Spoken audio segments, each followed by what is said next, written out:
Okay, we were discussing about this variety of different media of from where we can make this lasers. Now, what is the importance of this kind of media, different media? That we already have discussed that there will be different wavelength span. Okay, so the wavelength span of these lasers are ranging from UV to radio frequency. So wavelength range is from ultraviolet to radio frequency.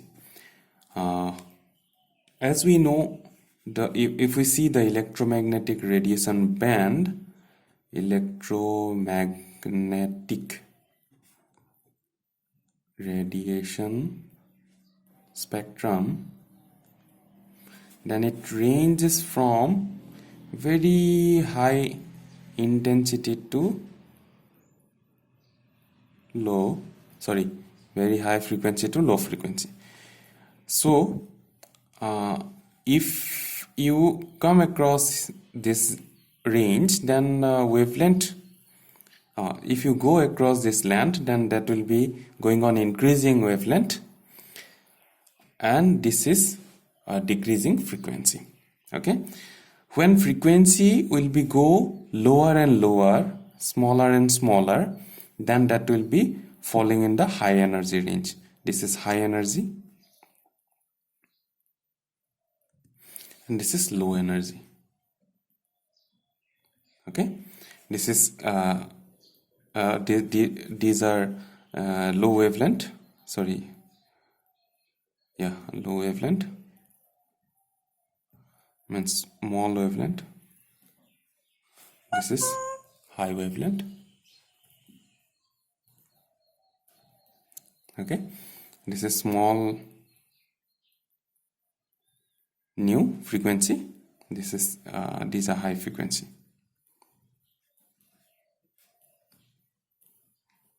New.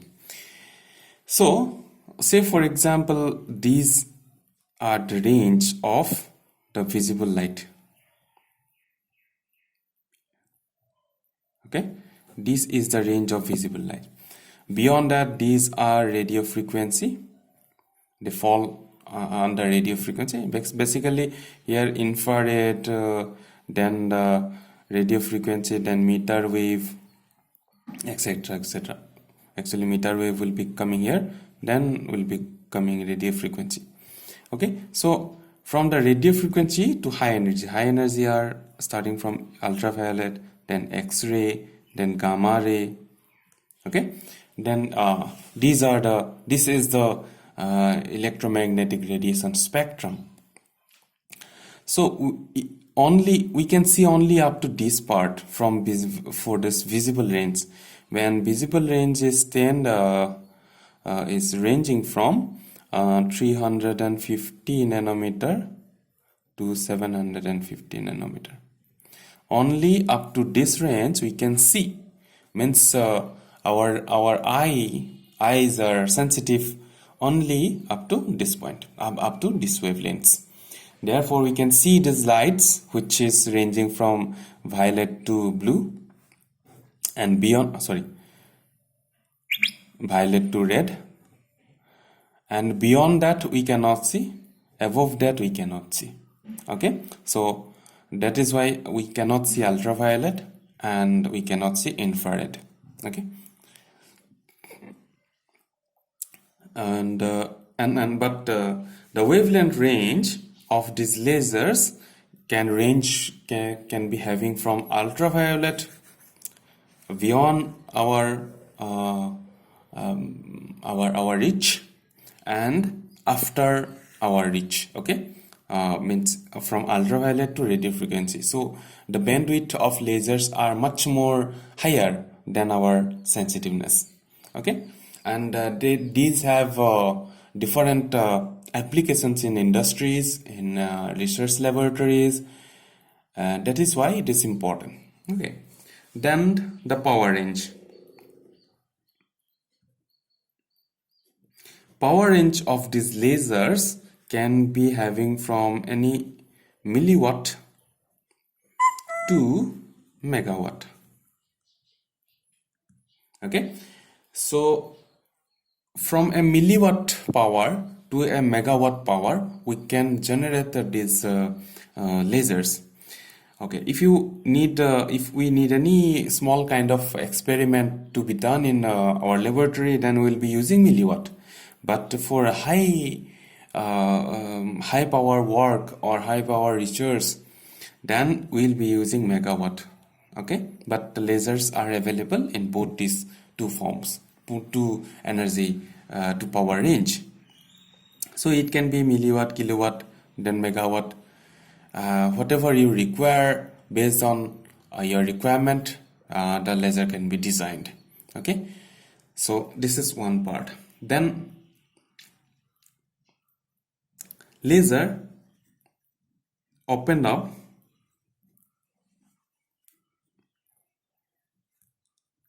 a new dimension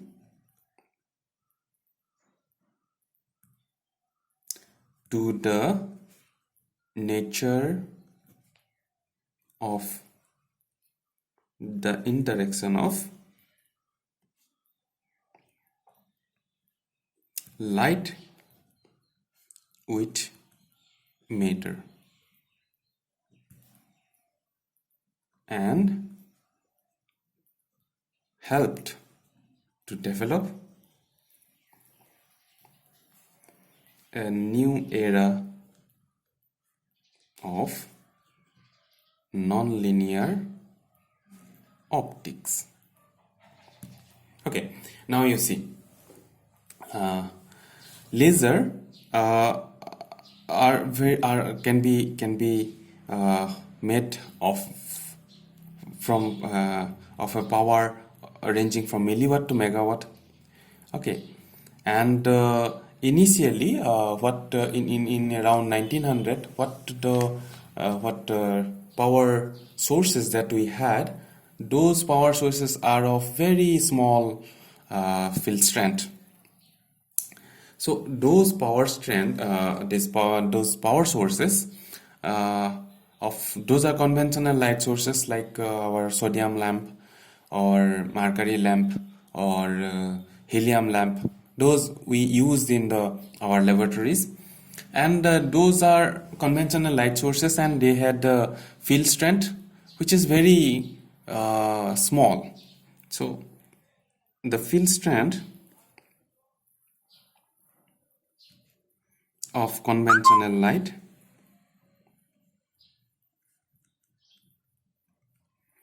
that was of the order 10 to the power 3 volt per centimeter. Okay, this is close to our sun light power means strength. Okay, so whatever sun can give us the field strength, that was close to 10 to the power 3 volt per centimeter. So with the sun rays, up to what extent we can do any experiment, that will be very limited. But initially, that have done a lot of work with these powers, this field strength, were capable of doing a lot of research, but those are confined to very small range. Now we know that those were confined into a very small investigational part, that is only can vibrate these molecules or can change the orientation of these atoms and etc. etc. Okay, change little bit the orientation of the liquids. Okay, so this field strength can only be vibrating these molecules or changing little orientation of liquids.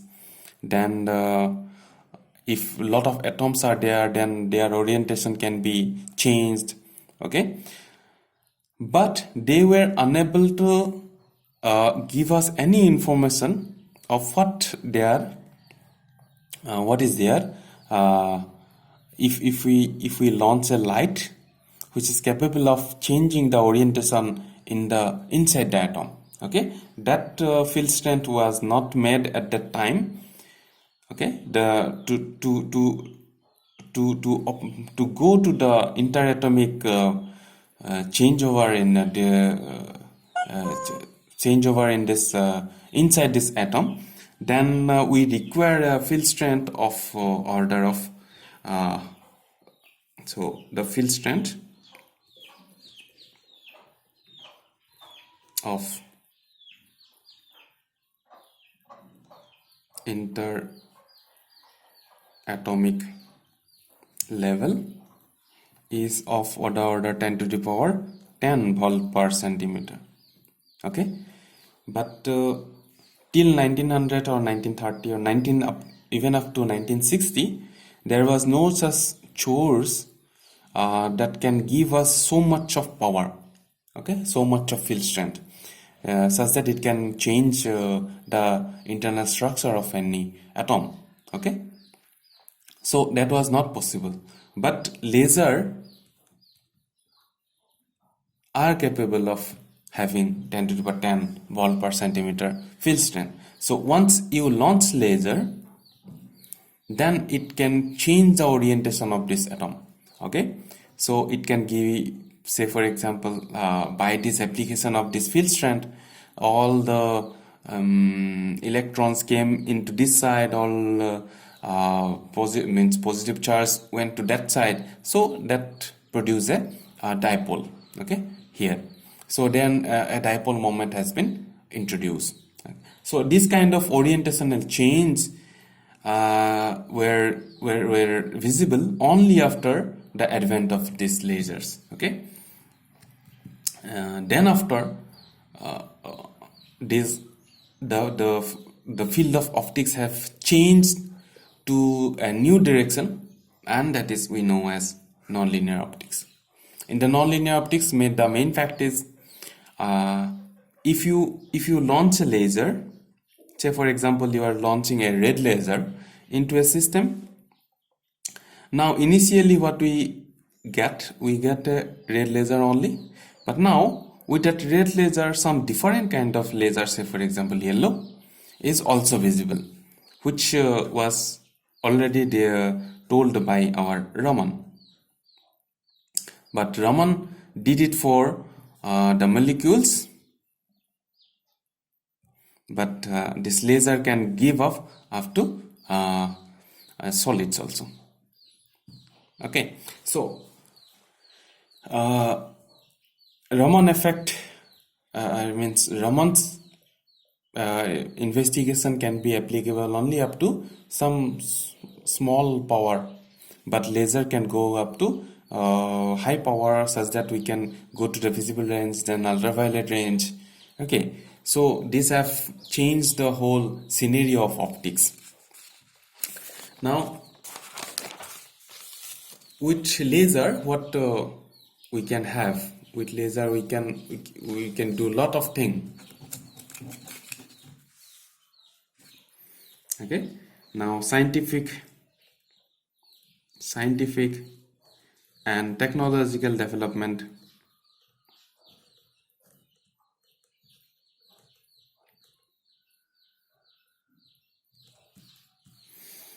means after the advent of laser, there was a huge scientific and technological development. Now lasers are used to cut and drill metals. Initially it was impossible. Then destroy satellites.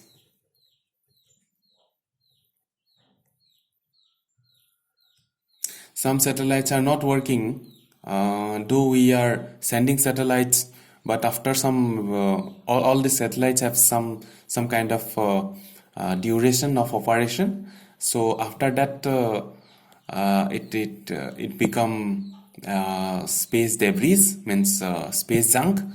So they has to be destroyed. So laser used as a satellite destroyer. Then we read and send data with the help of lasers.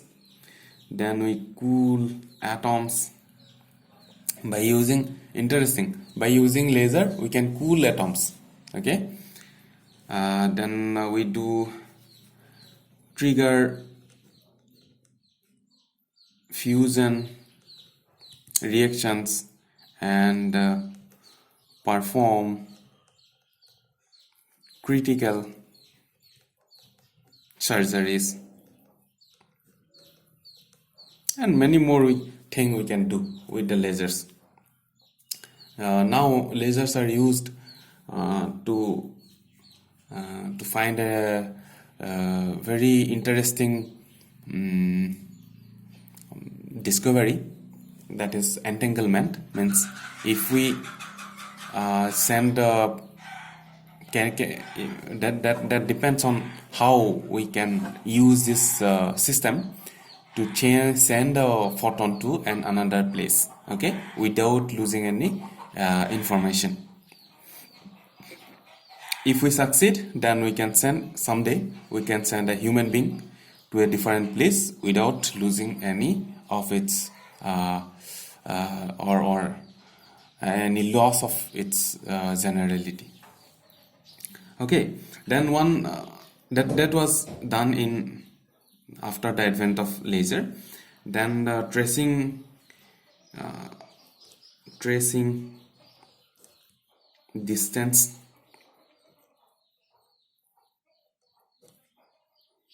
means long distance accurately. If you want to trace a distance to an object which is far away from us, then you can use laser, okay, to know the exact position or exact distance from our site. Okay, and this was the first operation. It was done in 1969 with the Apollo mission. You probably heard about this, the Apollo 11 mission. Apollo 11 mission was the mission by NASA to send the first human being to land on moon's surface. Apollo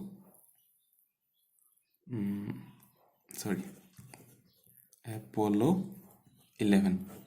Neil Armstrong, Edwin Aldrin, and Aldrin and Michael Collins were the crew of the Apollo 11, and one of their mission was to launch, establish a reflector.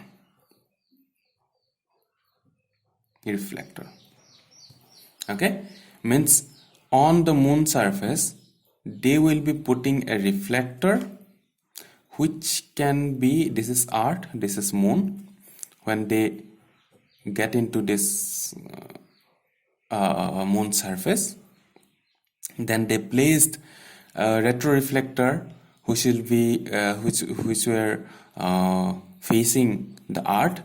Then from the ground station on Earth, they have launched a laser, fall into it, and that laser get back to the Earth again. Then by calculating the velocity is already known. The speed of laser is since it is an electromagnetic wave, so that will be traveling with speed of light. Then time has been captured, double of time. That will be the time taken will be doubled, and then that will be taken half of it. Then the exact distance of this sun and moon has been captured, and they have found an accuracy moon to Earth distance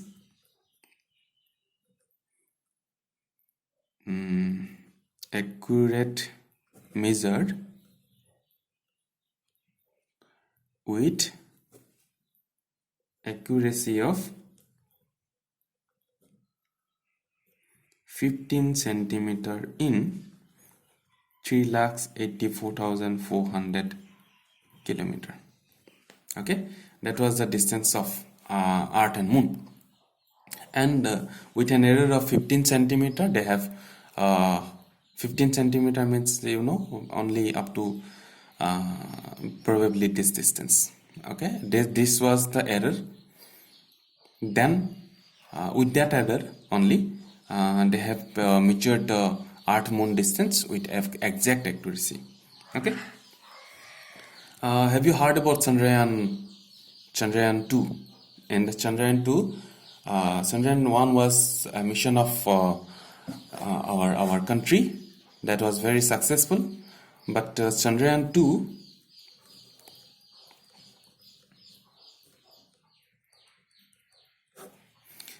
the mission of Chandrayaan 2 was to launch a rover onto the dark side of this, I mean, outer side of our moon. Up to this is north side, this is south side. So this was our mission, to launch a rover into this southern side, means dark side of this moon, and to place in this mission, America, means NASA, have also added some payloads onto this our this rover, and they have placed a retroreflector to track the distances which will be tracking by a satellite over this moon, and they tried to study at some kind of distance measurement such that NASA can get some kind of experiment in later on, that was in collaboration with India. So since Chandrayaan 2 was partially failed, so that mission of NASA has not been conducted. But the mission was NASA's mission was to place a retroreflector here with the help of Chandrayaan 2.